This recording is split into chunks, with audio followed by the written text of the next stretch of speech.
Bonjour à tous et bienvenue dans ce cours, bienvenue dans cette première petite capsule de culture générale et de philosophie dans le cadre de la préparation de votre épreuve de français et plus particulièrement de la troisième partie de votre épreuve de français. Je me présente en quelques secondes, je m'appelle Timothée Gauthier, je suis professeur agrégé de philosophie et cette année pour Objectif CRPE, je vais vous proposer un certain nombre de petites capsules pour vous aider à problématiser et à réfléchir sur quelques grandes notions philosophiques, sur quelques grands mythes, pour vous donner des références à la fois évidemment de fond, mais qui soient utilisables dans le cadre de la partie 3 de votre épreuve de français. Donc l'objectif, c'est évidemment à la fois de vous délivrer un cours qu'on pourrait qualifier de magistral, c'est-à-dire de vous donner quelques éléments de réflexion philosophique sur quelques grandes notions, mais c'est aussi bien évidemment de vous entraîner à vous servir de ces références dans le cadre très concret de la partie 3 de votre épreuve de français.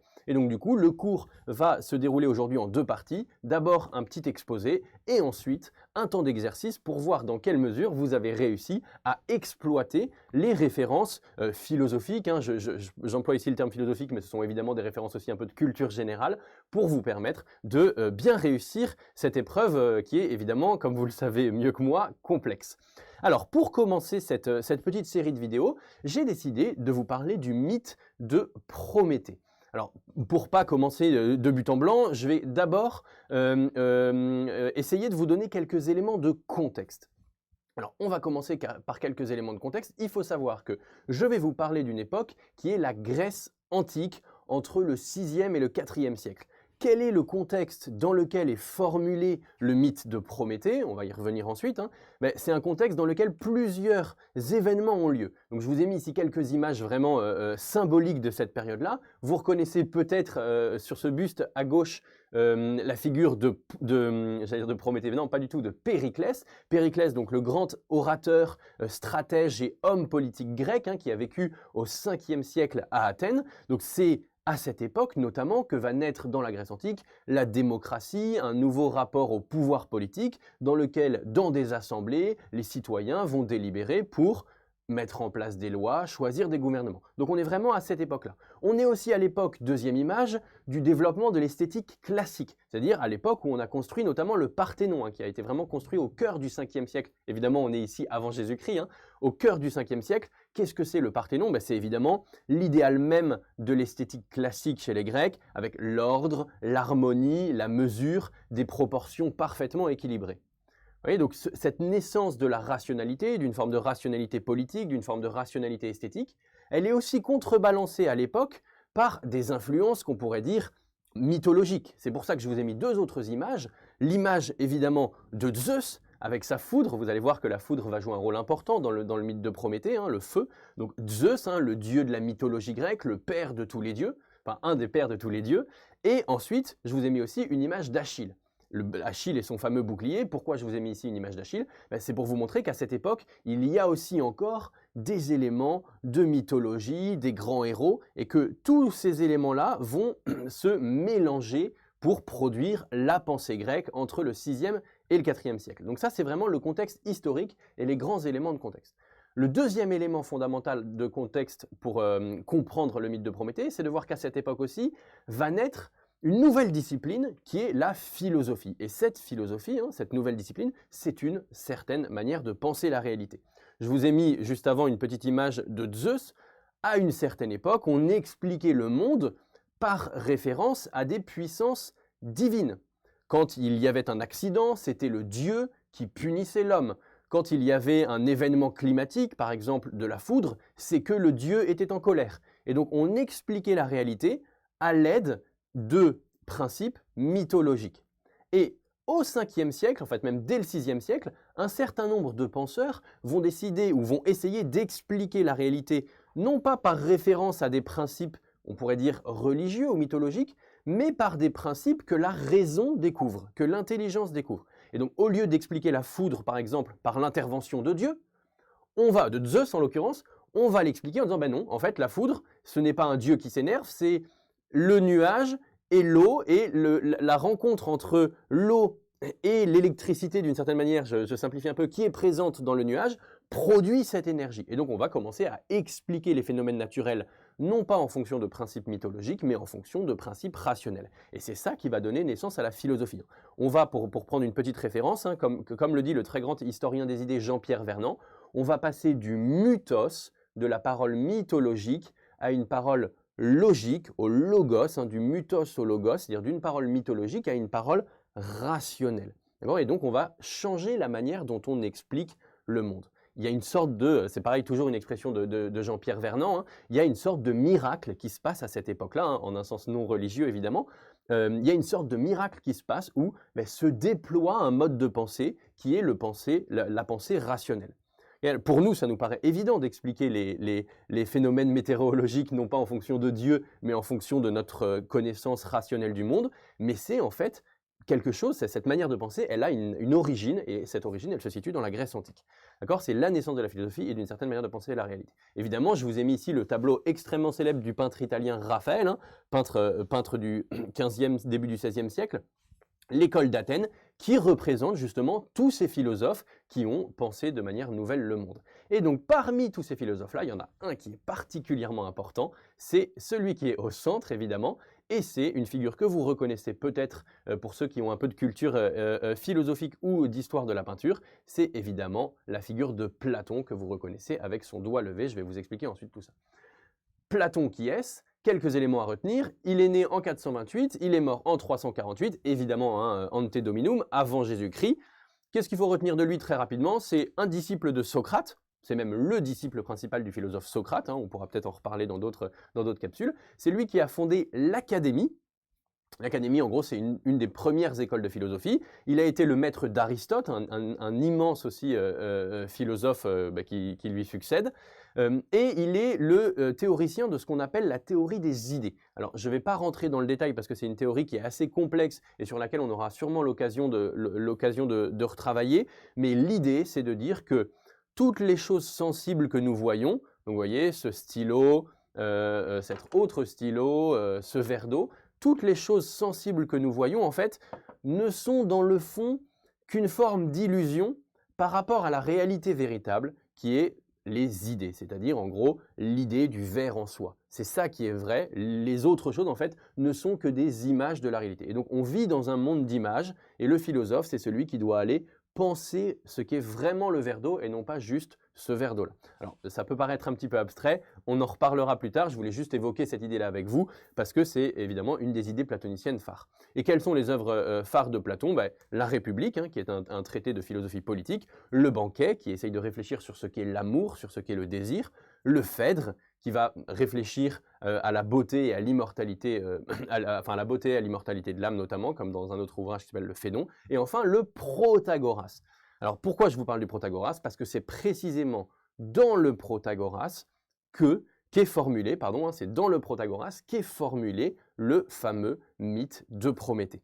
D'accord? Donc ça, vous notez bien, c'est très important parce que si vous faites référence dans vos copies au mythe de Prométhée, ce que je vous recommande évidemment, il va falloir que vous citiez, vous dites, dans le Protagoras de Platon, l'auteur raconte le mythe de Prométhée ou narre le mythe de Prométhée, et là vous allez pouvoir vous en servir. N'oubliez pas, vous voyez que sur la slide, là j'ai mis les titres en italique, il est fondamental que ces titres-là soient en italique aussi dans vos copies, et comme on ne peut pas écrire en italique dans une copie, hop, on souligne le titre de l'ouvrage. D'accord? Donc on n'oublie pas de bien souligner le titre de Le Protagoras.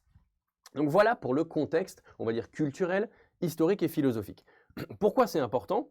Parce que cette figure de Platon, elle est justement à la frontière entre la pensée rationnelle de la philosophie et la pensée mythologique dont je vous ai déjà parlé.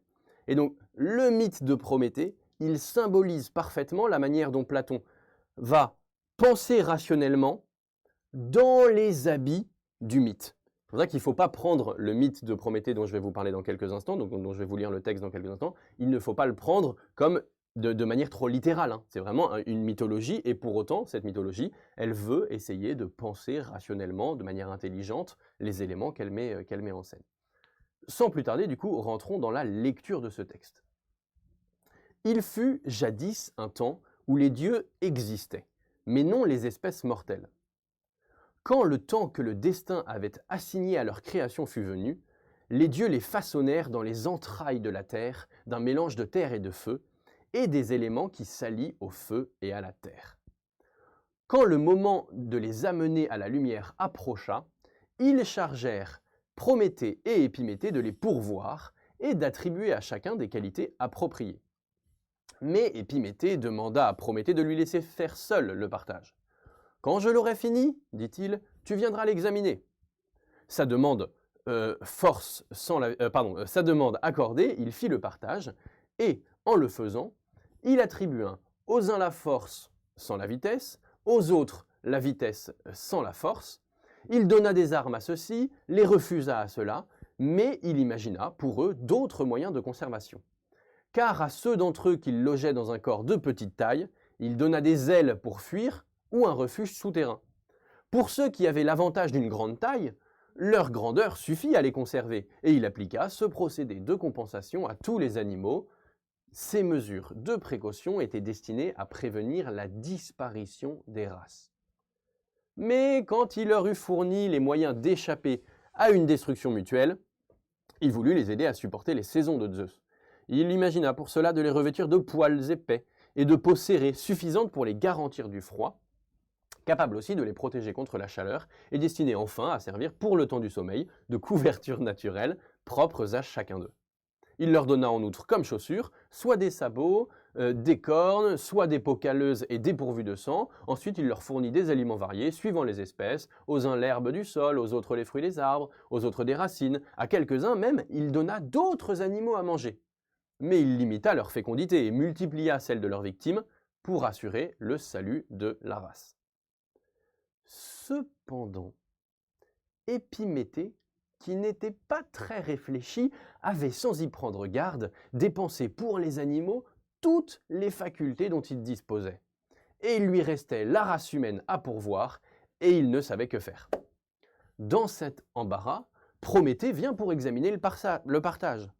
Il voit les animaux, bien pourvus, mais l'homme nu, sans chaussures, ni couverture, ni armes. Et le jour fixé approchait où il fallait l'amener du sein de la terre à la lumière. Alors Prométhée, ne sachant qu'imaginer pour donner à l'homme le moyen de se conserver, vole à Héphaïstos et à Athéna la connaissance des arts avec le feu, car sans le feu, la connaissance des arts était impossible et inutile. Et il en fait présent à l'homme. L'homme eut ainsi la science propre à conserver sa vie, mais il n'avait pas la science politique. Celle-ci se trouvait chez Zeus, et Prométhée n'avait plus le temps de pénétrer dans l'acropole que Zeus habite, et où veillent d'ailleurs des gardes redoutables. Il se glisse donc furtivement dans l'atelier commun, où Athéna et Héphaïstos cultivaient leur amour des arts. Il y dérobe au dieu son art de manier le feu, et à la déesse l'art qui lui est propre, et il en fait présent à l'homme, et c'est ainsi que l'homme peut se procurer des ressources pour vivre. Pourquoi j'ai mis ensuite 320A et suivante? Parce que c'est la page à laquelle il faudrait faire référence. C'est à la page 320 colonne A, si je ne vais pas rentrer dans le détail de la manière dont les textes de Platon sont construits, mais c'est en gros page 320 colonne A qu'on a trouvé ce texte dans les manuscrits de Platon. Donc quand vous citez ce texte-là, petite parenthèse, vous dites bien dans le Protagoras de Platon, vous soulignez le Protagoras en 320A. D'accord? C'est important de mettre cette référence pour montrer que vous êtes précis. Ça ne coûte rien d'apprendre que c'est en 320A et ça montre tout de suite à votre correcteur que vous êtes rigoureux et précis dans les références que vous faites. Ce texte est d'une beauté, d'une profondeur et d'une intelligence hallucinante. À chaque fois que j'y reviens, on ne peut qu'être émerveillé de la profondeur de ce que dit ce texte-là sur ce que c'est que l'humanité, ce que c'est que la nature, ce que c'est que l'homme, ce que c'est que le rapport qu'on a à la technique, à l'intelligence, etc. Et donc c'est ce qu'on va essayer de travailler, de voir comment avec juste cette petite référence, quelques lignes de grec écrites par un homme à une époque, comment on peut en fait mettre en perspective finalement toute l'histoire même de l'humanité, toute l'histoire de l'homme. C'est vraiment, ça ne peut que rendre profondément heureux et c'est pour ça que je souris un peu béatement et naïvement, mais c'est d'une beauté sans nom. Alors donc, le mythe de Prométhée, de quoi ça parle? Deux petits préalables quand même avant, qui sont les personnages? Vous avez vu qu'on parle de deux personnages, Épiméthée et Prométhée. Ces deux personnages sont des titans. D'accord? Alors je ne vais pas rentrer dans un long cours de mythologie. En gros, les titans, ce sont des puissances qui ne sont pas tout à fait des dieux au sens strict du terme, mais qui jouent un rôle dans l'agencement du monde avant que les dieux prennent le pouvoir.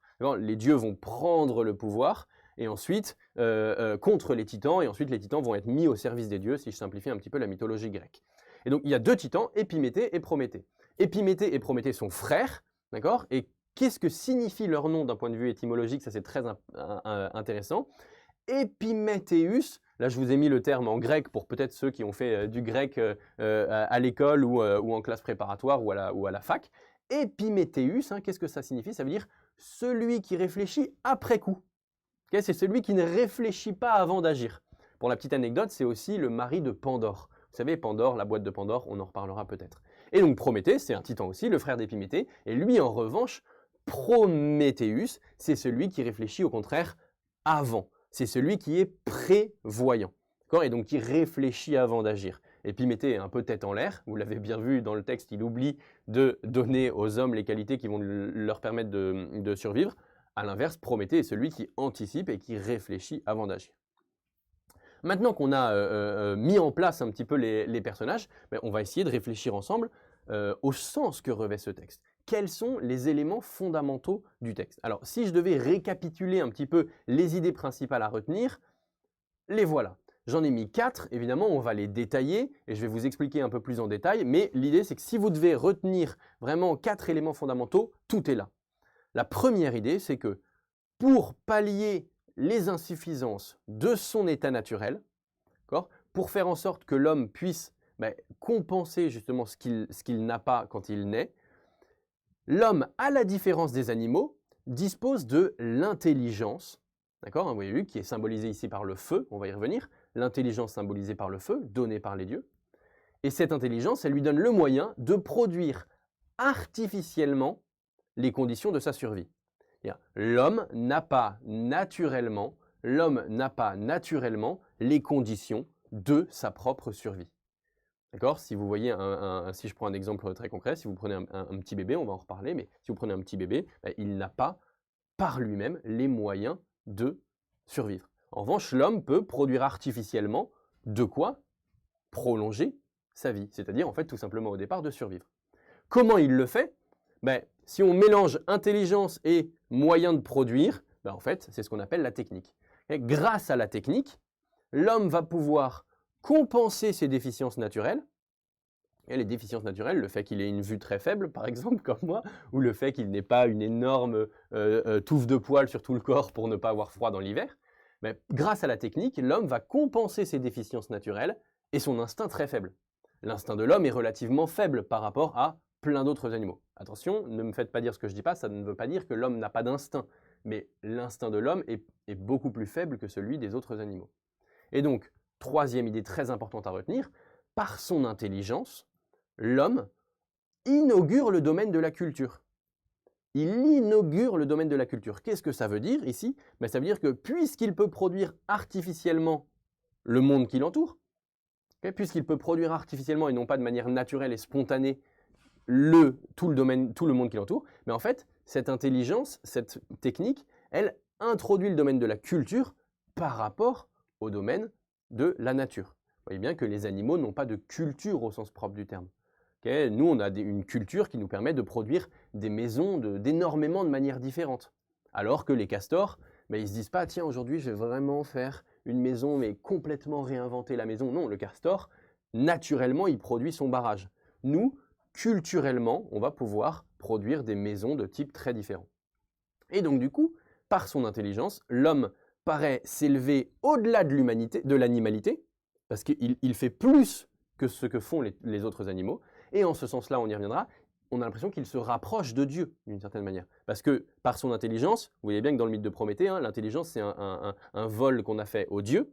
Et donc, du coup, d'une certaine manière, en participant de cette intelligence-là, l'homme se rapproche du divin.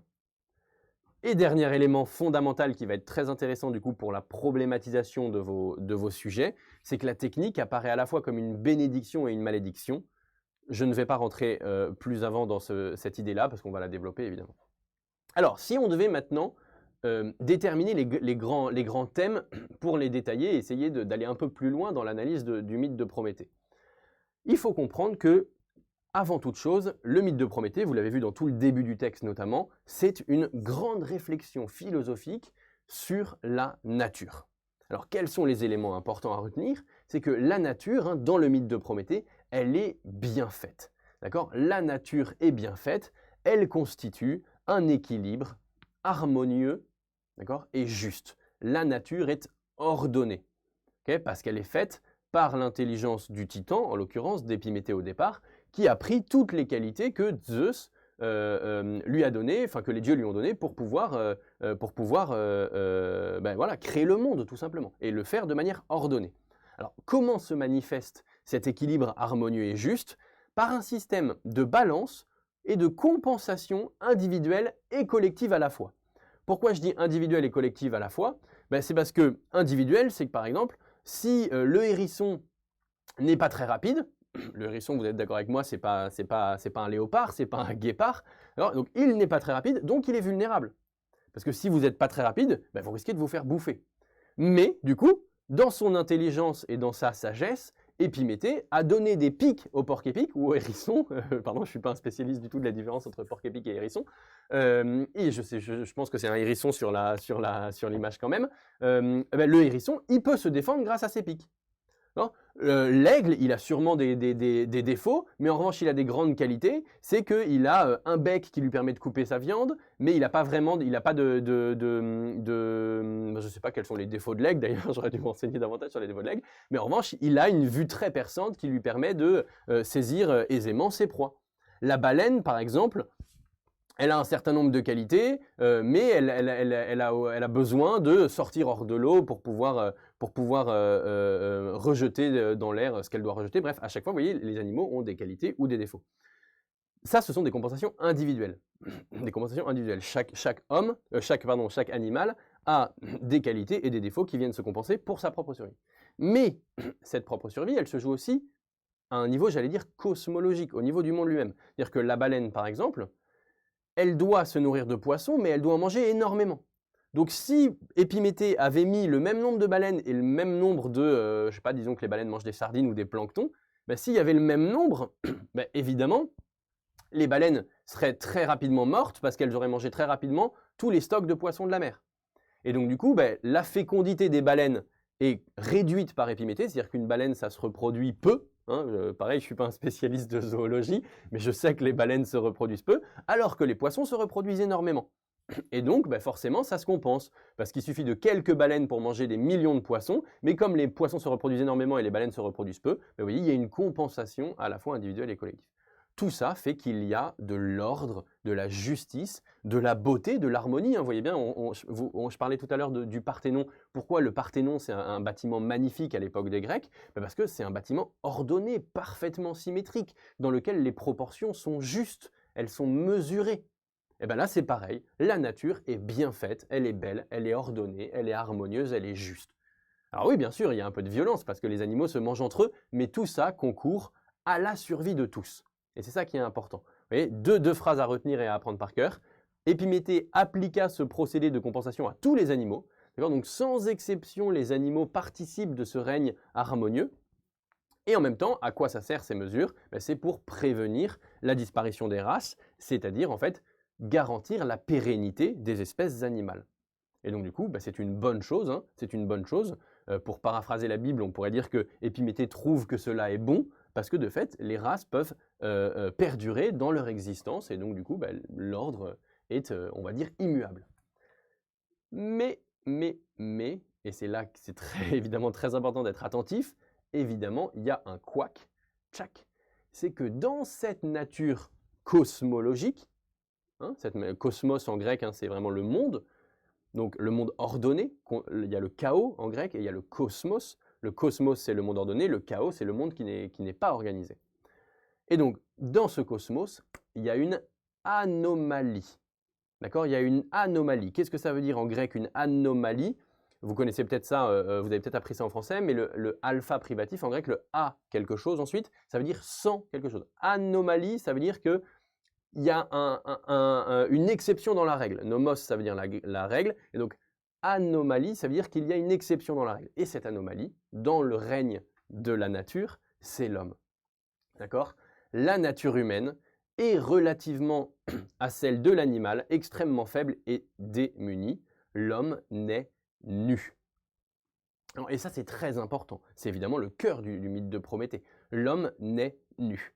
Alors ici, la nudité, elle est à la fois une nudité physique. De fait, vous ne naissez pas avec un petit complet, avec une petite redingote ou avec une jolie robe. Non, quand on naît, d'accord, on est complètement nu. Et donc cette nudité, elle est physique, évidemment, mais elle est aussi symbolique ici. Qu'est-ce que ça veut dire être complètement nu ou à nu? Je ne sais pas si je ne vous souhaite évidemment pas ça pendant vos concours, mais si vous dites je suis complètement nu et démuni face à mon épreuve, ça veut dire que vous n'avez aucun moyen de survivre. Vous n'avez aucun moyen de vous battre. Vous n'avez aucun moyen de vous protéger. D'accord? Et donc la nature humaine, elle introduit en fait vraiment une rupture fondamentale. Une rupture fondamentale. Dans cet ordre qui était parfaitement harmonieux, paf, il y a la nature humaine qui vient complètement déséquilibrer l'ensemble. Et donc c'est le deuxième élément fondamental qui montre que le mythe de Prométhée est aussi une réflexion sur la nature de l'homme spécifiquement, c'est que la nature humaine introduit une rupture entre elle-même et tous les animaux par sa faiblesse constitutive dans tous les domaines. C'est-à-dire que pour ce qui est de la vue, par rapport aux aigles, franchement, on ne peut rien faire. Pour ce qui est de la vitesse, le guépard, il nous dose complètement. C'est-à-dire, mettez un bébé de 3 mois et un guépard, faites la course. A priori, il y a peu de chances que ce soit le bébé qui gagne. Pour ce qui est de la chaleur et de la protection de son corps, on est littéralement sans poil quand on est à poil, alors que le grizzly ou l'ours polaire, ils n'ont pas de problème de froid. Bref, je pourrais multiplier comme ça tous les exemples. Okay, je pourrais multiplier comme ça tous les exemples. Pour échapper à des prédateurs, l'aigle c'est super facile, il s'envole. Nous, on aura beau battre des bras, autant vous dire que ça ne vous fera pas décoller, quoi. Donc bref, vous voyez bien, je ne vais pas multiplier les exemples.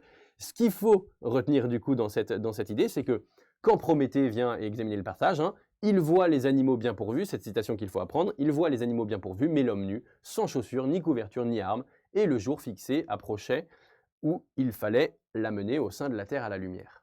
Et donc du coup, l'homme, juste avant de naître, n'a pas d'outils pour se battre. Et donc, il risque évidemment, dans l'économie générale du monde, de se faire écraser tout de suite, de se faire complètement écraser tout de suite parce qu'il ne pourra pas se battre. D'accord? Donc, le texte propose aussi, ici, une réflexion sur la nature de l'homme et pas uniquement sur la nature du cosmos. Et cette nature de l'homme, c'est précisément qu'il est le détenteur d'une forme d'intelligence. D'accord? Alors, c'est exactement ça, le sens du vol de Prométhée. Je vous ai mis ici un tableau magnifique de Jan Kossier, qui est un peintre flamand baroque du XVIIe siècle. La date est un peu coupée, mais c'est 1636, la date de ce tableau, magnifique. Donc un peintre de baroque flamand du XVIIe siècle. Quels sont les éléments du vol de Prométhée, du coup, et quels sont les symboles de ce vol-là? C'est Héphaïstos, évidemment. Il vole le feu à Héphaïstos et à Athéna. Qu'est-ce que c'est le feu? Héphaïstos, c'est le dieu de la forge et de la métallurgie. D'accord? Donc quand il vole à Héphaïstos le feu, en fait, il vole la capacité à produire quelque chose. La forge, c'est le feu, vous savez ce que c'est qu'une forge. La forge, c'est le feu. On peut fondre du métal dedans pour construire des armes, pour construire des poutres de métal, pour construire quoi d'autre? Des récipients pour se nourrir. Bref, on peut produire des objets techniques. D'une certaine manière, la tour Eiffel, par exemple, est une production d'Héphaïstos. Il faut du feu, il faut beaucoup de chaleur, il faut du métal, et avec ça, on peut construire artificiellement un monde. D'accord? Donc, il vole non seulement à Héphaïstos la capacité à produire, mais il vole aussi, et c'est un élément très important, à Athéna la capacité à faire ça de manière intelligente. Et vous savez que Athéna, c'est la déesse de la guerre, évidemment, mais c'est aussi la déesse de la sagesse et de l'intelligence. Son symbole est la chouette, qui est aussi le symbole de la philosophie. Je ne vous explique pas ça maintenant, on en reparlera. Donc, Athéna, déesse de la sagesse et de l'intelligence, qui représente la capacité à réfléchir. Et donc, si on mixe Athéna et Héphaïstos, ça donne, en fait, la conjonction des deux symboles, représente le nouveau pouvoir de l'homme, la technique. La technique, c'est le nouveau pouvoir de l'homme qui va lui permettre de pallier toutes ses déficiences. Parce qu'il va pouvoir produire pour lui-même des habits, des armes, une maison, un abri, des moyens pour dépasser l'animal. Il va pouvoir produire des Ferrari notamment, il va pouvoir produire des voitures qui vont bien plus vite que des guépards. Il va pouvoir produire des avions supersoniques qui vont bien plus rapidement que l'aigle. Il va pouvoir produire des revêtements en titane bien plus épais que la carapace des rhinocéros.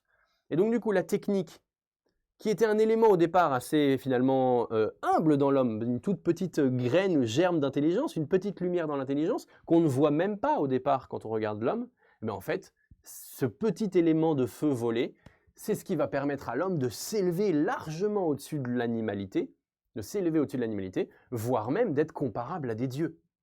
Et on ne va pas rentrer tout de suite dans cette question-là, mais bien que par les moyens techniques, l'homme semble pouvoir faire des choses qui font qu'il est presque comme un dieu. Il peut presque donner la vie de manière artificielle. Alors vous voyez, ça ouvre des questions vertigineuses, cette question du mythe de Prométhée. On va y revenir dans quelques instants. Donc, une réflexion sur la nature, une réflexion sur la nature de l'homme, et une réflexion sur l'intelligence et la technique. Comment on peut la préciser, cette réflexion sur l'intelligence et la technique? C'est donc un don qui donne la vie en permettant à l'homme de survivre, parce que l'homme serait mort, sinon il serait resté dans les ténèbres. Je vous ai mis ici un autre tableau magnifique de Heinrich Fugger, qui est un peintre du 19e allemand, vraiment le peintre très classique de l'esthétique romantique allemande, qui aime bien s'emparer des sujets un peu mythologiques. Et donc ici, qui représente Prométhée avec son corps sculptural qui vole le feu aux dieux et qui réfléchit en même temps. Je vous ai dit, Prométhée c'est le prévoyant, et qui, parce qu'il est prévoyant, donne la vie à l'homme qui est resté pour l'instant dans les ténèbres et qui va être éclairé par son intelligence et par la technique. Et ce jeu de contraste entre l'ombre et la lumière ici, elle montre bien que c'est l'intelligence qui donne vie à l'homme. Okay, quand on dit de quelqu'un il n'y a pas la lumière à tous les étages, ben, c'est une manière de dire qu'il n'est pas très intelligent. Et ben là, c'est exactement la même chose. Prométhée, d'une certaine manière, donne la lumière en faisant ce cadeau à l'homme. Donc c'est un don qui donne la vie en permettant à l'homme de survivre. C'est aussi un don qui rapproche l'homme du divin, qui réalise l'homme, qui fait que l'homme peut devenir pleinement un homme, sinon en fait il meurt, et du coup qui l'éloigne de l'animalité. On est moins humain, moins animal d'une certaine manière que les autres animaux. Parce qu'on peut justement aller au-delà de nos déterminations naturelles. Et enfin, c'est un don ambivalent, et c'est là que ça devient très intéressant, c'est que l'homme risque toujours de jouer avec le feu. Alors pardonnez-moi pour ce jeu de mots un petit peu lourd, mais en fait cette image de quelqu'un qui joue avec le feu, elle représente bien le rapport ambigu que l'homme va avoir avec la technique et son propre pouvoir. En effet, par la technique, l'homme peut très bien faire n'importe quoi. L'arme qu'il forge, elle peut très bien donner la vie en protégeant par exemple, mais elle peut aussi donner la mort. La technique, elle peut nous permettre de nous soigner. La médecine par exemple, qui est une forme de technique, une forme de science mais aussi une forme de technique, une forme d'art on va dire, c'est le même mot en grec, un techné en grec ça veut dire à la fois l'art et la technique. La médecine elle peut à la fois permettre de guérir et en même temps elle peut aussi donner la mort. Elle peut permettre à l'homme de réaliser pleinement son humanité, de devenir pleinement un homme en vous guérissant par exemple, mais elle peut aussi transformer l'humanité, voire même la dénaturer peut-être. Si je commence à m'intégrer des puces dans le cerveau, est-ce que je serai encore pleinement un homme? Vous voyez qu'il y a des problématiques autour du surhomme, autour du transhumanisme, qui sont vraiment très intéressantes quand on les étudie à l'aune du mythe de Prométhée. Et donc quelle est cette notion fondamentale de don ambivalent et de capacité qu'a l'homme de se dépasser? C'est ce qu'on appelle chez les Grecs, et ça c'est un mot mais fondamental pour vraiment tous vos devoirs de français, notamment dans la partie 3, c'est ce qu'on appelle la tentation de l'hubris. Hubris, qu'est-ce que ça veut dire? Je l'ai mis en italique parce que c'est un mot grec en l'occurrence ici. Hubris en grec, ça veut dire la démesure. L'homme est un être qui porte en lui la tentation de la démesure. Il veut toujours plus. Son désir est illimité. Il veut toujours être au-dessus des autres. Il veut toujours être meilleur que les autres. Il veut toujours dominer les animaux. Il veut toujours dominer la planète. Il veut toujours devenir un dieu alors qu'il n'est qu'un homme. Pourquoi il veut devenir un dieu? Parce qu'il a en lui cette semence divine, si vous me permettez l'expression, cette semence divine, cette petite lumière divine, qui fait qu'il a envie d'être mieux que ce qu'il est. Et il n'accepte pas son humanité. On aimerait bien tous ne jamais être malade, par exemple. Et vous entendez que dans ma voix, je suis un petit peu malade. Mais moi, j'aimerais bien être un dieu et ne jamais être malade. J'aimerais bien être un dieu et ne pouvoir jamais dormir. J'aimerais bien être un dieu, pouvoir claquer des doigts et hop, il se passe quelque chose. J'ai en moi cette tentation de l'hubris, cette tentation de la démesure. Le problème, c'est que cette tentation-là, elle risque de faire beaucoup de dégâts. Elle risque de faire beaucoup de dégâts. Parce que l'homme, puisqu'il a cette arme-là, il devient extrêmement puissant. Et donc, il peut détruire tout ce qui l'entoure. Il peut détruire tout cet ordre magnifique, cet ordre cosmologique, cet ordre du monde, cette harmonie du monde, cette justice du monde, etc. Vous voyez, ce n'est pas juste un petit truc en plus qu'a l'homme. Ça change radicalement la donne. Puisque l'homme a ça, tout l'équilibre de la nature est susceptible d'être complètement bouleversé. Et dernier élément du coup par rapport à ça, c'est que si la technique permet de survivre et de vivre, il y a une question qu'il faut se poser par rapport au texte et qui est en fait dans une toute petite citation qu'on a tendance à oublier quand on lit ce texte, c'est la question suivante, pardon, est-ce que la technique permet de bien vivre? Et comment on peut j'allais dire, voir cette idée-là et la retrouver dans le texte? C'est grâce à cette citation. L'homme eut ainsi la science propre à conserver sa vie, mais il n'avait pas la science politique. Qu'est-ce que c'est la science politique? Ben, c'est la science qui organise la vie en société, qui met des limites, qui met des règles. Et donc du coup, l'homme avec la technique, ben, s'il n'a pas la science politique pour dire « Ok, alors ça on a le droit de le faire, ça on n'a pas le droit de le faire, attention, ça il ne faut pas s'en servir n'importe comment, attention les armes, ça on a le droit, ça on n'a pas le droit, etc. » S'il n'a pas la science politique, ben, l'homme risque toujours, pardonnez-moi d'être un peu vulgaire, mais de se foutre sur la gueule. Okay, et donc du coup, de se servir de la technique pour dominer et tuer les autres, plutôt que pour contribuer à l'épanouissement de l'humanité, à la réalisation de sa nature. Et donc du coup, la question derrière, c'est est-ce que cette bénédiction du don de la technique, est-ce que ça ne peut pas devenir une malédiction, notamment si on n'a pas la science politique, c'est-à-dire l'art de gouverner les hommes pour éviter qu'ils s'autodétruisent en fait. C'est cette idée que sans la politique pour la guider, pour la contenir, pour la brider, pour la moraliser, la technique risque toujours de dénaturer complètement l'homme et de l'asservir. Il risque d'être en fait, d'une certaine manière, un esclave de ce cadeau qui lui a été fait. On vous fait un cadeau, ça devient une bénédiction parce que vous pouvez faire plein de choses, mais comme vous ne limitez pas, comme vous ne faites pas attention à la manière dont vous vous servez de ce cadeau, vous risquez de devenir esclave de ce même cadeau. Et donc d'être complètement asservi par la technique. Il y a beaucoup de philosophes qui vont réfléchir à cette question-là, et c'est une question qui est évidemment d'une très très grande actualité. Dans quelle mesure est-ce qu'on est esclave de nos objets technologiques? Est-ce qu'on peut réussir à survivre sans nos objets technologiques? Est-ce que finalement, on n'oublie pas un petit peu trop notre nature, qui est une nature d'être en partie imparfait et incomplet? Même si on aimerait être parfait et complet, évidemment. Et c'est pour ça que ensuite, mais je ne vous ai pas mis la suite du mythe, Zeus, pour réparer l'erreur de Prométhée et d'Épiméthée, va donner la justice aux hommes.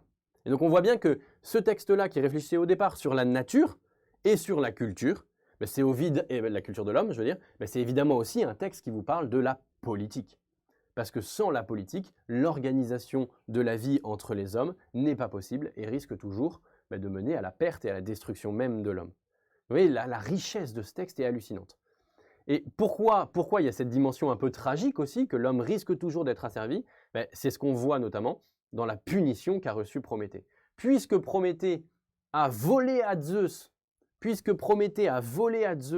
son feu, sa foudre, qui représente cette intelligence en fait, en l'occurrence c'est le feu d'Athéna, mais tout ça vient de Zeus, et du coup Zeus, Athéna et Héphaïstos vont décider d'enchaîner Prométhée à un rocher, et tous les jours, Prométhée vient se faire dévorer le foie par un aigle.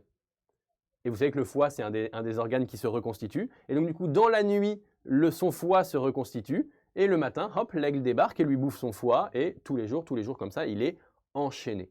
Vous avez ce magnifique tableau de Rubens. Vous connaissez Rubens, évidemment. C'est pareil, peintre de l'école baroque flamande du XVIIe siècle. Il est mort en 1640, il est né en 1577 et mort en 1640, donc on est vraiment à la frontière entre le XVIe et le XVIIe siècle, et avec une esthétique très de la profusion, avec ses muscles magnifiques ici, et on voit Prométhée qui se fait dévorer le foie par l'aigle, l'aigle étant évidemment le symbole de Zeus. C'est intéressant parce que ici la symbolique, c'est que la technique, Prométhée c'est le symbole de la technique, du coup de la science et du pouvoir de l'homme, pour Zeus, c'est une bonne chose que cette technique soit enchaînée. Parce que si on déchaîne, littéralement, si on déchaîne Prométhée, on ne lui met pas de limite. Et si on ne met pas de limite à Prométhée, il risque de détruire l'humanité elle-même. Et donc il y a tout un rapport intéressant d'ambivalence au rapport que l'homme a à la technique, que symbolise ce Prométhée enchaîné. Ce Prométhée enchaîné, c'est vraiment une formule donc, que vous pouvez faire vôtre et qu'on retrouve notamment dans le titre du tableau de Rubens. Alors cette punition, elle symbolise toute l'ambivalence. Est-ce que c'était sage d'enchaîner Prométhée? C'est une question qu'on va voir par la suite. Voilà donc pour la présentation du mythe de Prométhée. Maintenant, on va faire un petit exercice. On va faire un petit exercice pour voir si vous avez bien compris quels étaient tous les enjeux et tous les, on va dire, les domaines de la réflexion dans lesquels vous allez pouvoir vous servir de cette référence au mythe de Prométhée. Parce que, évidemment, le mythe de Prométhée, il ne va pas juste vous servir si vous avez un sujet sur la technique ou si vous avez un sujet sur la nature. Il y a énormément de thèmes de culture générale sur lesquels vous allez pouvoir, ou de français, sur lesquels vous allez pouvoir être interrogé, dans lesquels vous allez pouvoir faire cette référence au mythe de Prométhée. Et donc du coup, je vais vous laisser 3 minutes pour essayer de trouver une dizaine de thèmes de culture générale pour pouvoir, pour lesquels vous pourriez faire de manière pertinente une référence au mythe de Prométhée. Je vous mets donc un petit chronomètre de 3 minutes et je vous laisse maintenant travailler. Bon courage!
Voilà, les 3 minutes sont écoulées. Maintenant, on va essayer de faire une petite correction sur ce premier exercice.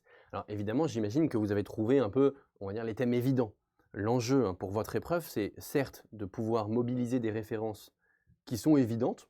Évidentes, par exemple, si vous avez un sujet sur la technique, évidemment, une référence au mythe de Prométhée, elle est assez attendue. L'objectif, ça va être justement de suffisamment bien maîtriser la référence que je viens de vous donner pour pouvoir vous en servir mais sur des sujets pour lesquels la référence est moins évidente. Comme ça, votre correcteur va se dire « ça, c'est quelqu'un qui est vraiment bien au fait de la culture que tout gentilhomme doit acquérir, parce qu'il a été capable sur un sujet pour lequel la référence de Prométhée n'est pas spontanée, n'est pas évidente, d'aller justement suffisamment profondément dans le texte pour en extraire un élément de réflexion. » Et donc, je vous donne quelques exemples. Du coup, j'en ai mis, je crois, une quinzaine, moi, de tous les thèmes qui peuvent, pour lesquels vous allez pouvoir faire référence. Donc, la technique, je ne vais pas vous réexpliquer pourquoi, c'est une évidence. L'animal, parce que le mythe de Prométhée ici interroge vraiment la manière dont le monde animal fonctionne, la manière dont l'homme lui-même fonctionne aussi et comment ses fonctionnements sont différents. Mais il montre aussi que l'homme, d'une certaine manière, est un animal. Il est à la fois un animal comme les autres, puisqu'il est le produit de la création par les dieux, mais il est aussi un animal différent des autres, parce que précisément il possède l'intelligence. Évidemment, vous allez pouvoir aussi mener une réflexion sur la nature, ici à la fois en un sens cosmologique, c'est-à-dire en un sens de la nature, les oiseaux, la terre, la planète, etc. Donc peut-être aussi une réflexion écologique sur l'ordre et l'harmonie dans la nature, et en même temps sur la nature spécifiquement humaine. Bien sûr, d'autres termes, hein, la science, évidemment parce que la science ici, elle a été donnée par la connaissance d'Athéna, par la sagesse d'Athéna, et donc c'est la science qui permet, hein, par les découvertes de la connaissance, de produire des objets techniques. Il faut bien connaître les matériaux pour savoir dans quelle mesure on peut s'en servir dans tel ou tel cadre technique. La liberté, c'est peut-être un sujet qui est moins évident, mais vous voyez bien que puisque l'homme, dans le mythe de Prométhée, dispose de la capacité à produire artificiellement son environnement, d'une certaine manière, il est bien plus libre d'agir que les autres animaux.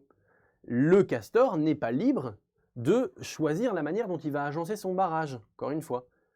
Il n'y a pas un castor qui va se dire, bon, aujourd'hui un barrage comme ça, là, ça fait 10 fois qu'on construit le même barrage, j'aimerais bien qu'on fasse un barrage un peu différent, un peu plus stylisé, et qui va librement décider de construire un autre barrage de son côté. Non, pas du tout. Les animaux ne sont pas libres parce qu'ils ne sont pas capables de produire autre chose que ce que leur nature leur commande de faire. Le castor n'est pas libre de faire autre chose. Alors que l'homme, une fois qu'il a construit un premier type de maison, il est totalement libre de construire un type complètement différent de maison.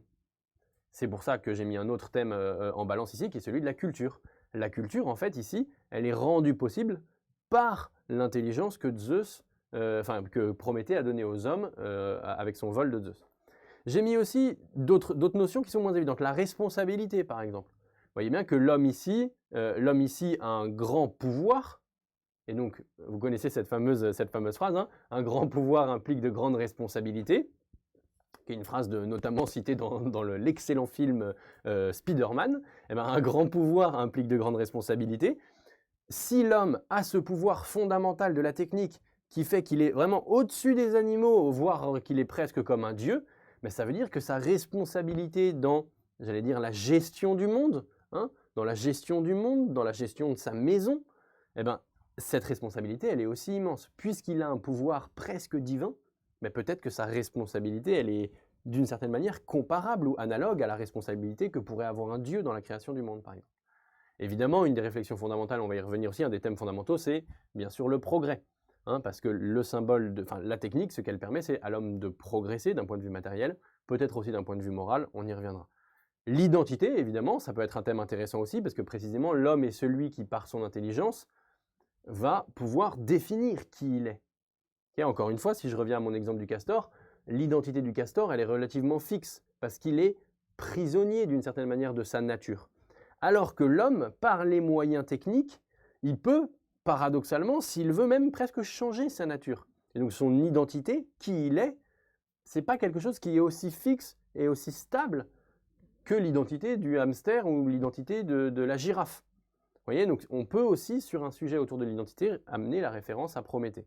Évidemment, une réflexion sur l'outil ou sur l'objet technique pourrait fonctionner, une référence sur la condition humaine. Vous voyez bien que on dit plus facilement en philosophie la condition humaine que la nature humaine, parce que précisément, la condition humaine, elle montre bien que l'homme est libre.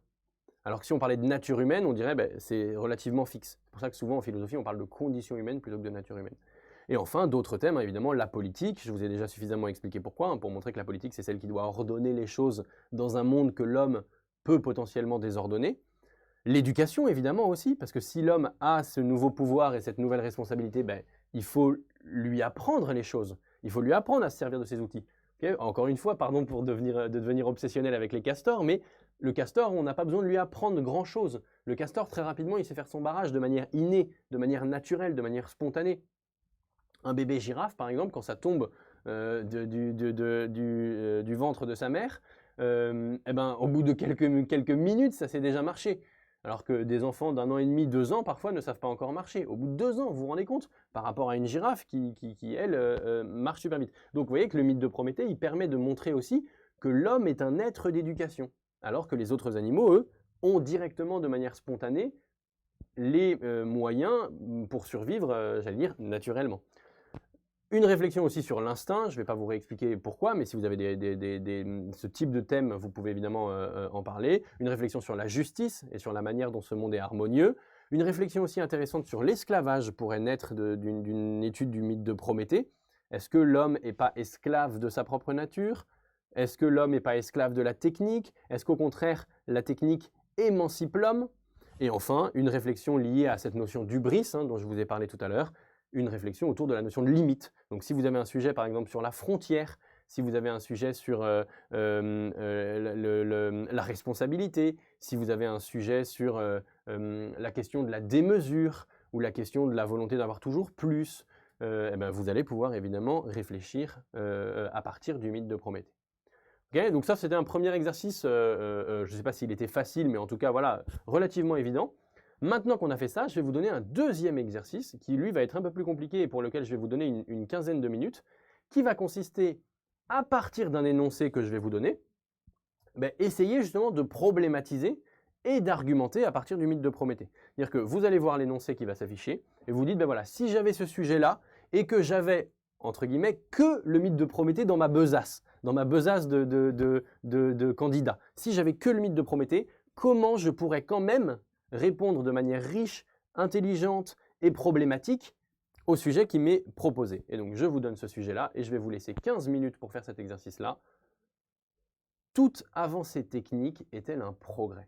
Et donc, prenez 15 minutes pour essayer de problématiser ce sujet à partir de tout ce qu'on a dit sur le mythe de Prométhée. Ce n'est pas un exercice évident, mais vous allez voir qu'avec l'habitude, avec l'entraînement et avec une bonne maîtrise du texte, vous allez ensuite pouvoir vous en sortir, j'allais dire, quel que soit le sujet, du moment qu'il a un rapport au moins minimal avec le thème. Je vous mets donc 15 minutes de travail. Bon courage et on corrige ça très rapidement.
Ça y est, les 15 minutes sont terminées. Je parle doucement parce que j'ai pas envie de, de vous effrayer puisque le son a été coupé.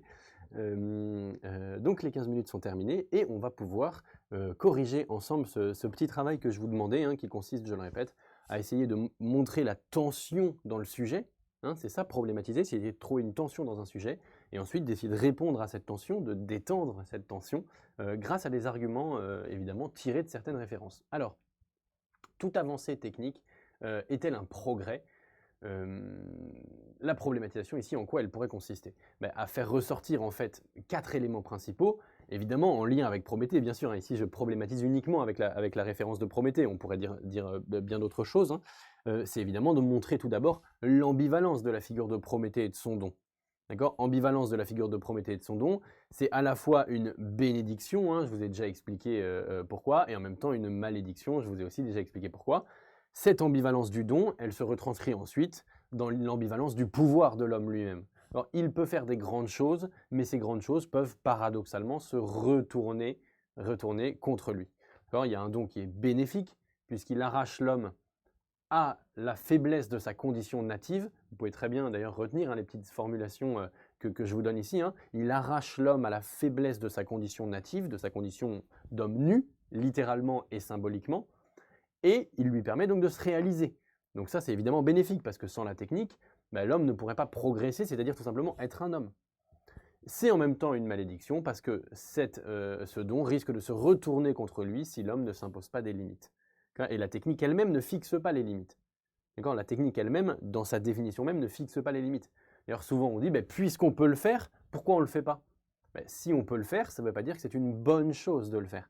Donc, vous voyez, la capacité que donne le progrès technique ne contient pas en elle-même sa propre limite, sa limitation.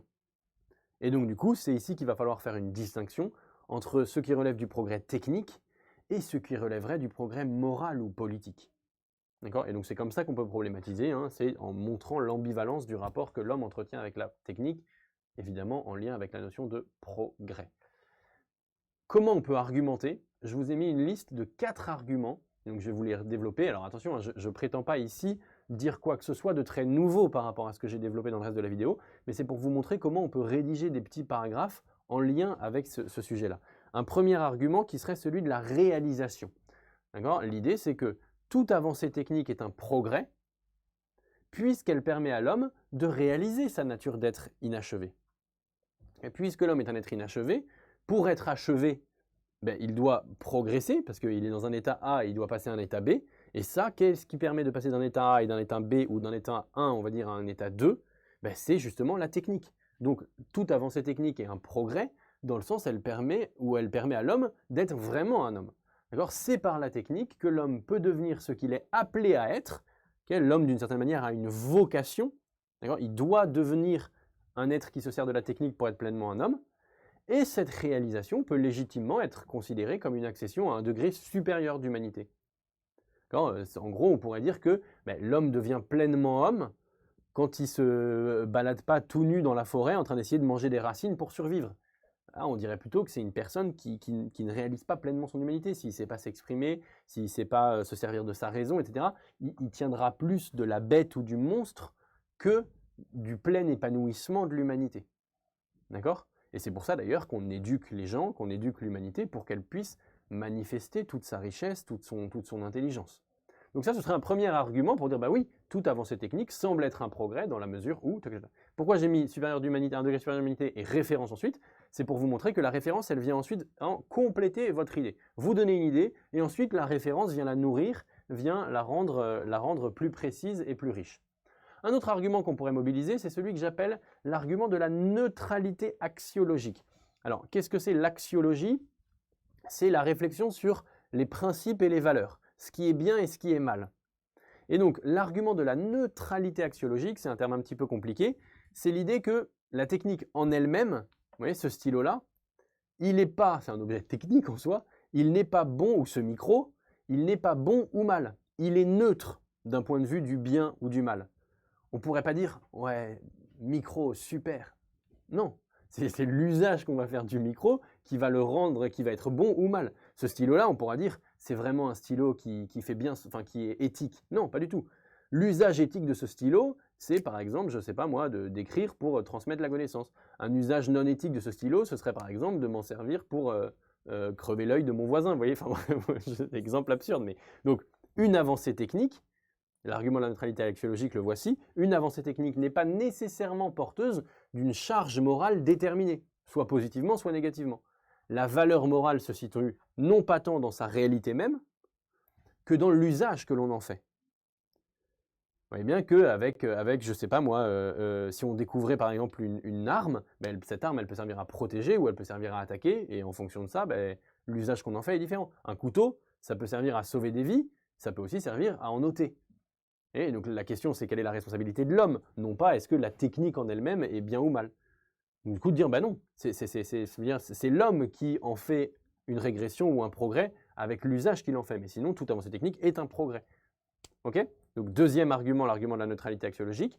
Troisième argument qu'on pourrait avancer aussi, l'argument de l'hubris. Vous vous souvenez, hein, hubris, on avait dit qu'en Grèce, ça veut dire la démesure, ce qui n'a pas de limite. Et donc là ici, ce serait plutôt un argument, on va dire, inverse par rapport aux deux premiers que j'ai développés. C'est la technique. Vous voyez, c'est ça qui est intéressant, c'est qu'avec le mythe de Prométhée, bah, on peut justement mettre en place, en fait, dans deux parties qui disent des choses en parties différentes, de parler à chaque fois du mythe de Prométhée. Le mythe de Prométhée, il est tellement riche que d'une certaine manière, on pourrait faire toute la réflexion que je vous ai proposée, on pourrait la faire avec uniquement la référence de Prométhée. Donc la technique, c'est quoi l'argument de l'hubris? La technique semble porter en elle-même une forme de démesure, puisqu'elle permet à l'homme non seulement de s'élever au-dessus de l'animalité, mais également au-dessus de sa propre humanité. En se prenant grâce à la technique pour un dieu, l'homme risque toujours paradoxalement de se dénaturer et de se donner la mort. Le progrès technique apparaît alors comme une forme de régression morale. Okay, ça, c'est évidemment l'idée de dire que l'homme, parce qu'il a le progrès technique, est habité par une tentation, parce qu'il est habité par quelque chose qui le fait ressembler à Dieu, et donc du coup, ben, l'homme, naturellement, d'une certaine manière, a tendance à se prendre pour plus que ce qu'il n'est vraiment. Et donc forcément, ben, toute avancée technique, elle porte en elle le risque de la malédiction. Et donc là, pareil, je ne dis rien de nouveau, mais c'est pour vous montrer comment on peut le formuler dans le cadre d'un sujet de type toute avancée technique est un progrès moral. Et ensuite, une fois que vous avez dit ça, hop, vous pouvez développer la référence. Par exemple, là, je vous donne un exemple. Le progrès technique apparaît alors comme une forme de régression morale. C'est notamment ce que permet de comprendre le mythe de Prométhée lorsque l'on comprend l'ambivalence du don de Prométhée, etc. Et là, vous développez votre référence. Il y a toujours l'idée d'abord, l'argument d'abord et ensuite la référence. Et enfin, dernier argument qu'on pourrait développer, l'argument de la politique. Est-ce que toute avancée technique est un progrès? Dire penser le progrès technique indépendamment de la science politique, c'est en fait renoncer à en penser à la fois la complexité et la dangerosité.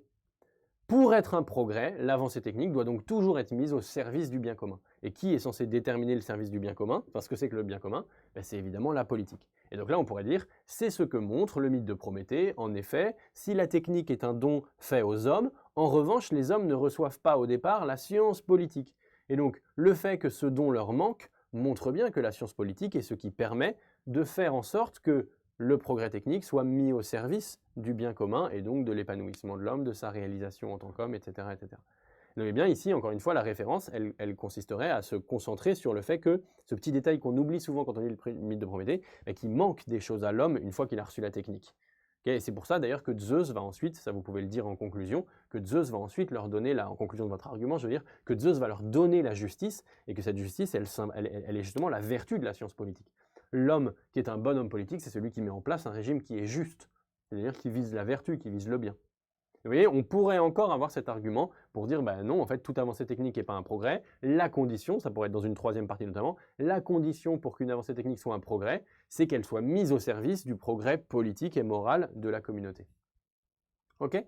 Avant de vous laisser et de clôturer cette vidéo, je voulais juste vous donner deux petites références supplémentaires pour ceux qui veulent aller plus loin. Alors attention, il s'agit d'abord, évidemment, avant toute chose, de bien maîtriser la référence à Prométhée. Mais si vous voulez aller un peu plus loin, vous pouvez travailler deux références intéressantes. La première, c'est Hans Jonas. Hans Jonas, qui est un très grand philosophe allemand du XXe siècle. Pour la petite anecdote, il était élève des philosophes, peut-être que certains d'entre vous les connaissent, de Husserl. Il était élève de Heidegger aussi, un très grand philosophe allemand. Et c'était un très bon ami de Hannah Arendt. Peut-être que vous connaissez aussi la philosophe Hannah Arendt. Bref, à cette époque-là, au XXe siècle, Hans Jonas va réfléchir sur la manière dont l'homme, grâce au pouvoir de la technique, risque de détruire complètement le monde lui-même.